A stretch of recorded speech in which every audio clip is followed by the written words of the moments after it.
Good evening, everybody. It has been a long day for everybody, a long day for me, too.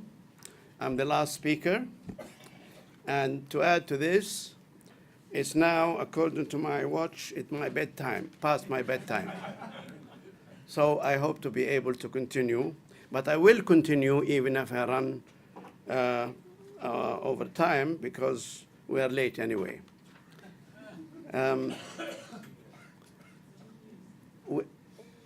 Where is Debbie? Without Debbie here and without some of my friends, I would think I am in a different conference. I thought I would be speaking about future scenarios. And how can you speak about future scenarios without talking about the right of return? My case is very simple and clear. I am Palestinian, and I am robbed of my home by force. I'm determined to get it back. Very simple. This is the main and the only issue for me. There is no philosophy about it. There is no political massage. And I tell you, the emperor has no clothes. So you have to take that fact into account. As you know, any conflict resolution rests on two pillars. One of them is truth, to know all the facts about the situation. And the other one is justice, by which the law is applied to solve the conflict. None of the two are applied in the case of Palestine. And I have much reservation in calling it a conflict. It is really something else. But there is no colonial project which has been beset with so much falsification and deliberate misinformation like the case of Palestine. Ponder these titles: Land Without People, God Given Us the Land, UN decreed national home, and Britain did, Palestinian refugees left on their own accord, and so on. It really boggles the mind in this age of electronics that we cannot comprehend these simple facts. That is one reason why justice is not applied in the case of Palestine for 70 years now. The right of return has been affirmed 130 times longer, and the most outstanding resolution in UN history. So let us go back to the origin for a little bit, origin of the conflict. Here is Palestine in 1917, and during the British Mandate, with their collusion after the infamous Balfour Declaration, Zionists were able to control 7% of the land of Palestine, which is seen here in blue. The partition plan suggested they get 55% of Palestine for new immigrants coming, some of them in smuggler ships to the country. And in that blue area, which is 55%, half the population there were Palestinians. And they lived in 476 towns and villages. Suddenly, they found themselves under the sovereignty of these new immigrants. But that was not enough, because then the Zionists occupied 78% of Palestine, 25% more of that. Now, here we have to examine what happened in this period. The partition plan, which is often touted as being the legal thread by which Israel was founded, has no legal meaning. It's not binding. It was only a suggestion. But the United Nations in March 1948 dropped the plan, and so did the US. And they instead suggested UN trusteeship. I don't think much of the Zionist propaganda here tells you that it was being dropped. And in the middle of March 1948, when it was dropped, Ben-Gurion was mad because he was planning to take over Palestine under the pretext of the partition plan. So what he did, he started Plan Dalet. From 1st of April 1948 till 15th of May, when the State of Israel was declared, this situation depicts that period. You see, all the red areas have been occupied by some of the 9 brigades, Alexandria, Roni, and Kiryati, and so on. These red areas have been occupied in that period. And all the blue dots you see are Palestinian villages who have been depopulated, a total of 220 villages depopulated in these 6 weeks, and the people there comprise half of the total refugees today. And to do that was not easy, so there has to be massacres. And of course, Deir Yassin on the right side of the picture is one of them, and there are others there. So here you see in this period, and that was while the British were there, supposed to be protecting the population of Palestine. And that was before Israel was declared at all as a state. And that was before any Arab regular soldier entered Palestine. And so we have a situation here when the partition plan has been dropped and the ethnic cleansing has taken place on the largest scale possible. And this could not happen except, of course, in series of military operations, 31 military operations. This is the situation here when the Israel was declared 15th of May. They occupied only 13% of Palestine, and because they were heavily populated, that represented 50% of all refugees today. And then in the next 6 months, they occupied the rest of what's called Israel today in 31 military operations. So this fact is to be taken into account. One of the things we don't know, how to analyze the period altogether in this period.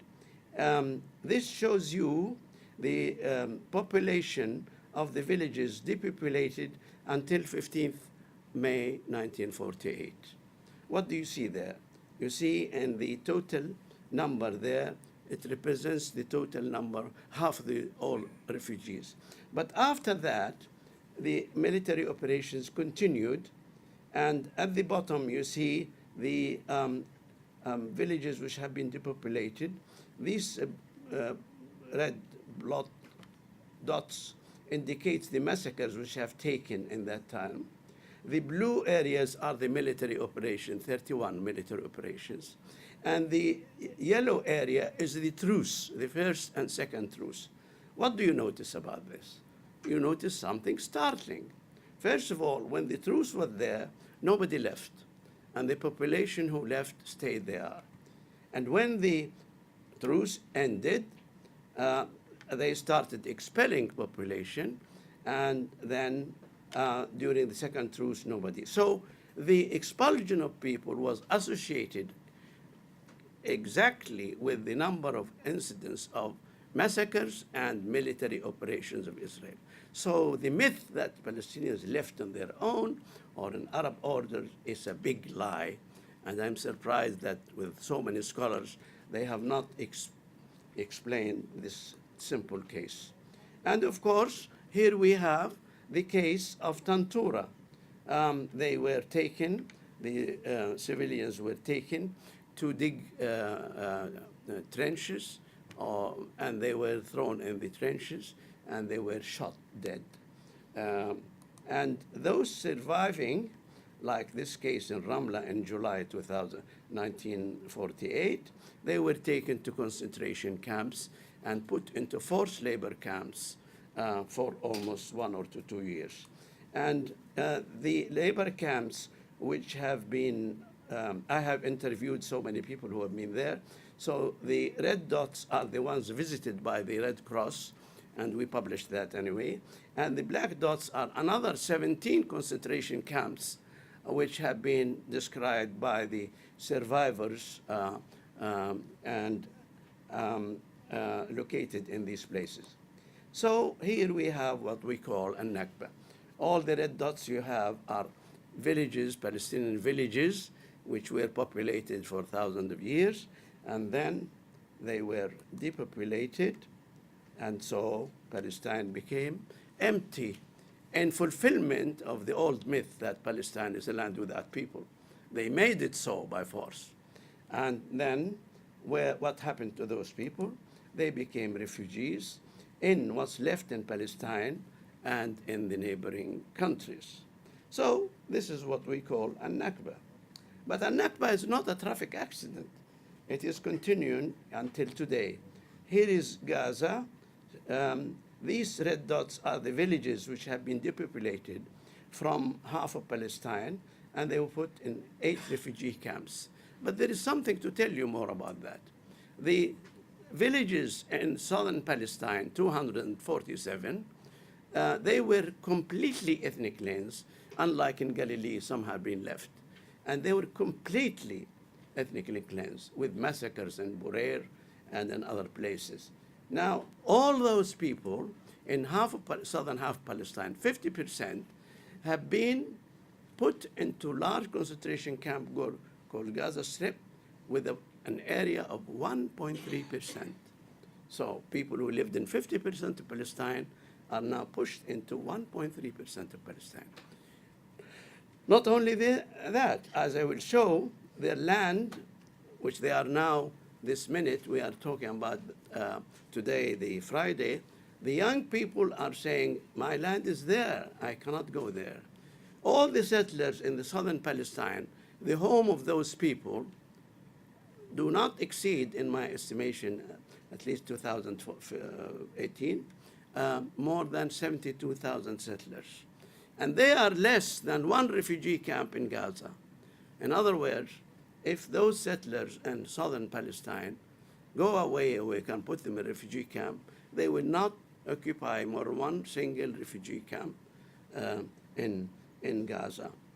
That doesn't say, of course, about the 3 Palestinian villages, towns, Beersheba, Majd al-Asqalan, and Asdod, who have 150,000 and more.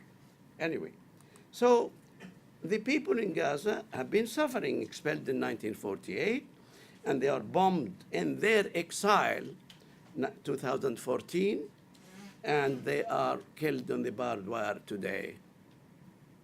That is what we call a Nakba. Now, this situation cannot last, so we have to reverse the war crime of perpetual ethnic cleansing. How do we do that? Of course, we have bags, piles of UN resolutions, and every article of international law says they should go. I don't need to repeat. You are all scholars. You can just click on the website and you find hundreds and hundreds of UN resolutions saying Palestinian refugees should return home. And that is not a favor. This is a principle of international law. All the treaties using that are actually applying that principle rather than creating that right. So to do that, we have to think of Palestine, its land and its people, and the law applicable in this case. The land, luckily for Palestine, during the British mandate and before that the Ottomans and the United Nations, we have complete record of ownership of the land in Palestine. I have, and in Palestine Land Society, 500,000 records of individual names and where they own. So we have no problem with that. The people will talk about that in a minute, but the law, we have, a regime of international law which is ready for application, starting with the Universal Declaration of Human Rights and all the covenants against racism and so on, and also self-determination and 181 and 194 and so on. But let's just talk about the people, because the land is sitting there. We know who owns it. We know they are refugees, but we know who owns it. And the law is there. Now let us talk about the people. If we talk about the people, my figures here about 2008, but it applies. You will find inside Palestine today, the blue column is the Jews, but the top tranche is 300,000 of foreign workers. The bottom one, below that, is 1 million Russians, and the rest are Ashkenazis and Mizrahi, okay? With them, at that time, the Palestinians are about 4.5 million. Now they are more than that. But you see the black dots on the red. These are refugees of those. So more than half of them are refugees. But out of now today, Palestinians are 13 million, and half of them are outside Palestine. Look at the column on the right outside Palestine. The absolute majority of them are refugees. Now, okay, so let us look at Palestine today. I'm talking about Palestine, which is called Israel. And let us examine who lives in the land of those refugees today. We know who lives there. We know where they came from, and we analyze that in detail. I'll show you a result of that. Palestine, during the mandate, has been divided administratively into 1,100 towns and villages. Each one of them has a town or village or more, and it has an area belonging to that village. So we call this village land. Village land is different from the village itself. The village land like that. So we examined how many people living there from the Israel Statistics Bureau, and we found that all the green areas have today no Jews or Jews less than 5,000. Almost 472 villages have practically no Jews, or absolutely zero Jews, or Jews less than 5,000 in each of them. And the documentation is available for someone there. So then the next step will be to see where is the land of the Jews. It is the same like I showed you earlier. That's the land they owned during the British Mandate. And they lived mostly on that land with a little spillover. We'll explain that. Here, for example, we have the cities. The cities are, especially the coastal cities, are mixed population. So the brown area indicate the land of the cities. Cities have a different treatment. But then, where are the Jews occupying the land of Palestinians with a large majority? They occupy the Palestinian land with a large majority, over 30,000, in the dotted areas. You see the dotted here, few of them in the south and the north. Only in that area. The Jews today are majority over the absent Palestinians. Now, next step will be to see in terms of size, proportional size, where do the Jews live? You can see easily where do they live. In Tel Aviv area, and in Jerusalem to the east, and in Haifa. The three dots at the bottom, big ones I told you about earlier, they are Asdod and Al-Majd al-Asqalan and Beersheba. But most of the Jews live in Tel Aviv area, of course absorbing Jaffa, and about a dozen villages there, and same in Jerusalem West and in Haifa. Now, we can then say to Palestinians, you can return. The red dots are Palestinian villages. They can return. They will all go to the green area where there is nobody there or very few people who are there. There is no obstruction to the Palestinian refugees returning in the structure of today. I'm talking here about villages, rural villages. I'm excluding, of course, cities, which have a different kind of treatment. We'll come to that in a minute.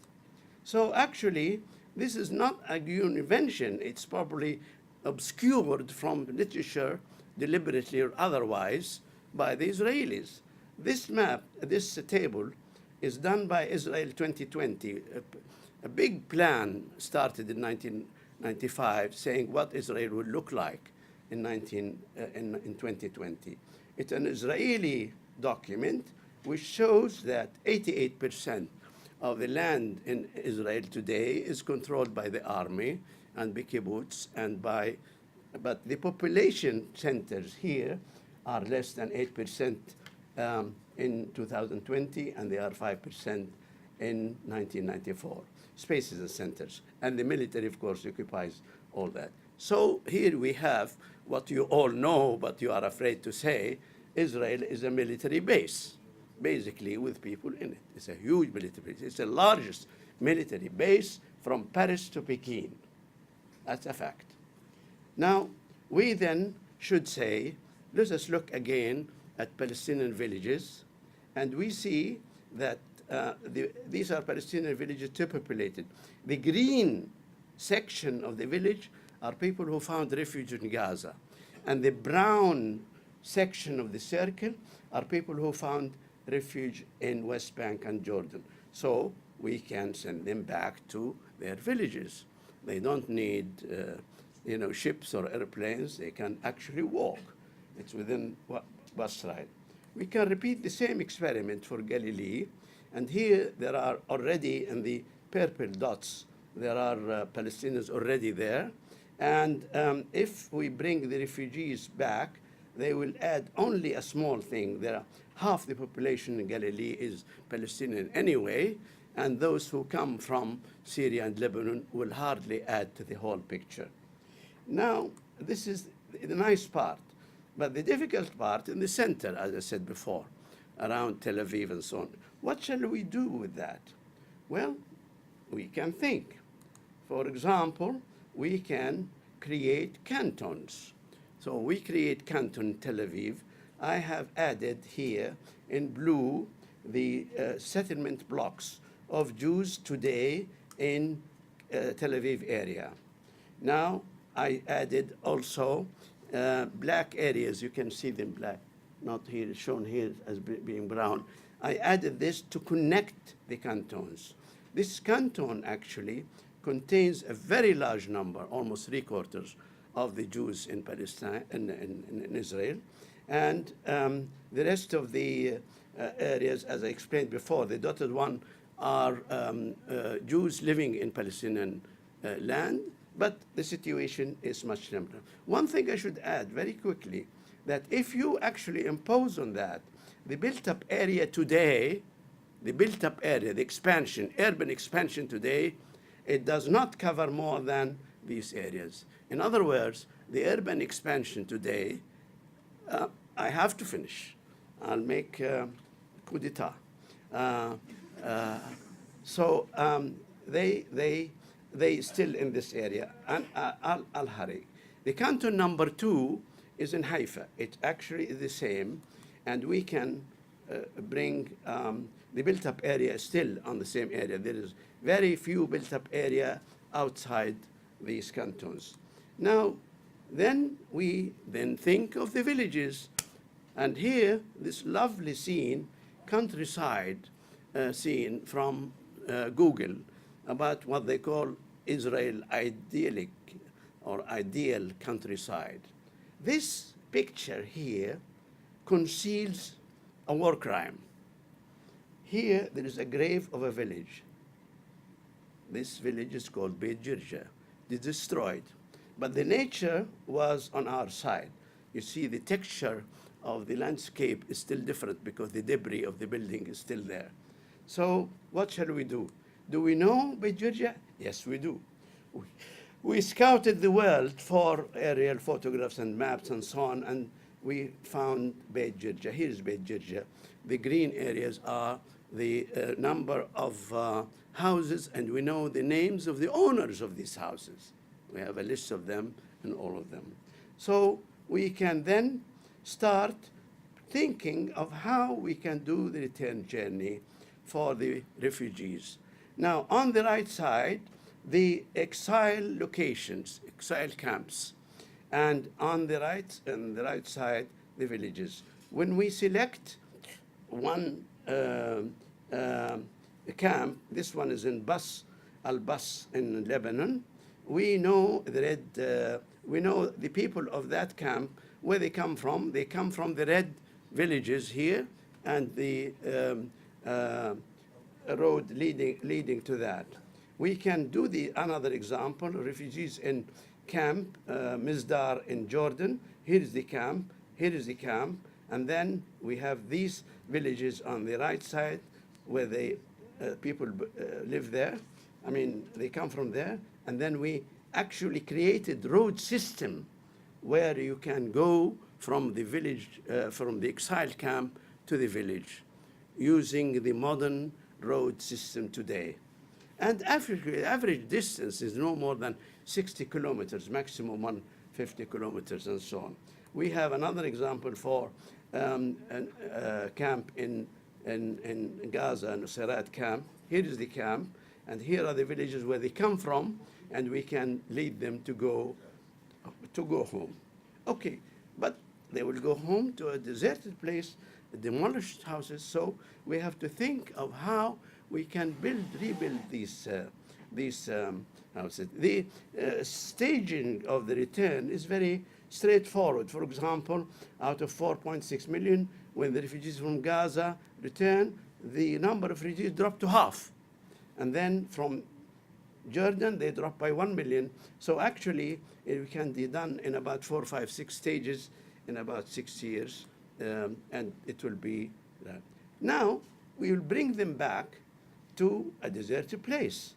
We have to see how we can house them in their location. This is Tantura, with the massacre of Tantura. We actually digitized the aerial photographs. We created a complete map of the village, and with names of houses and so on. This took 5 years at least, but now we have 10,000 files on all the villages. We know what they are like, we know the people there, we know who owned them, we know which refugee camp they live in, we know the road from the refugee camp to this, but then we did something else. We have to see what is the situation today in that village, in Tantura. Yes, coming close. So this is the location. Now we need to build that, rebuild the destroyed. So we made a plan with Palestinian universities that the graduating class of architecture, each one should select a village and had to give a graduation project of reconstructing his village. And this is one example of the winning design in London last year. One student designed Tantura again. We have a jury for this, and the jury distinguished architects from Germany, England, and Ireland, and Arab countries. And this year, we have 8 universities participating, not only in Palestine, but also in Jordan too, and the American University of Beirut. And next year, year 3, the competition will be among all universities in the world who would like to do that. Second example of Colonia in Jerusalem district. Here is the village, and here is the old village. We digitize it, as you can see in the red lines, and then we see what's the location today of the village. That's the location of today. Then the young engineers, young architects, Palestinians, design the new village in this way. This is a winning design, right? And then last one from Herbia, Gaza district. This is the location, and here is the village of Herbia, and it was redigitized, and then its location is empty, as you can see. So the winning design for Herbia is this one, right? Now, we actually have to examine the costs of construction. These are the stages of construction. How many people are labor required, how much costed that, and the phases of that, the number of villages in each case. And by the way, we find easy, I mean, I don't know, to me it was startling, but when you think of it, it's not really very strange. And that is the cost of reconstruction villages is less than or equal to the aid given by the United States to Israel in 1 year, not in 70 years, in 1 year. And Palestinians really don't really need that because they can build themselves these. Only they are allowed to return to their homes, and they can do that themselves. Let me just let me conclude. I'm concluding. Now, let us consider the facts. These are all facts, of course, but let us consider the facts about Israelis first. Fact number one, Israel occupied all of Palestine by military force. And there is no legal justification whatsoever. And there are no borders. And there is a pile of UN resolutions against that, number one. Fact two, Israel enjoys unlimited support of the United Nations and the variable support of some Western countries. Fact three, Israel is an important weapons and cyber products exporter. Economically, it's very robust. Half of the Israeli companies are listed in the New York Stock Exchange. The bond between Israeli economy and the European countries and the United States largely reflects the Jewish power in these countries. So no doubt about that. But actually, according to an extensive study which I mentioned earlier called Israel 2020, there will not be in Israel, there should not be in Israel, they say, Israeli study says, in Israel more than 8 million people, million Jews anywhere. Why? Because there are many reasons listed in 3 big volumes on that, because they wanted them to be in Europe and America, better for Israel. So they don't plan that. There is also a constant flow of Jews leaving Israel. As you know, 750,000 are said to be living abroad. We hear about 70,000 people applying for their German citizenship. But are they abandoning ship? No, I don't think they are abandoning ship. But that means the status quo is not stable. Now, let us look at the facts about Palestinians. I'll finish. They were 1.5 million in 1948. Now they are 13 million. In year 2030, Palestinians will be 18 million. Half of them on Palestine soil, and the other half are on the borders within 100 miles of the border of Palestine. They have no tanks, I'm sure. They have no airplanes. And in Palestine, they are either second-class citizens. We have discussed that. But many Arab regimes today abandon them. Of course, good old friend Trump and cohorts entered the scene as a bull in a china shop, and they destroyed international law. It doesn't look very pretty. But, here is the but. They have been in constant state of struggle for 100 years since the infamous Balfour Declaration.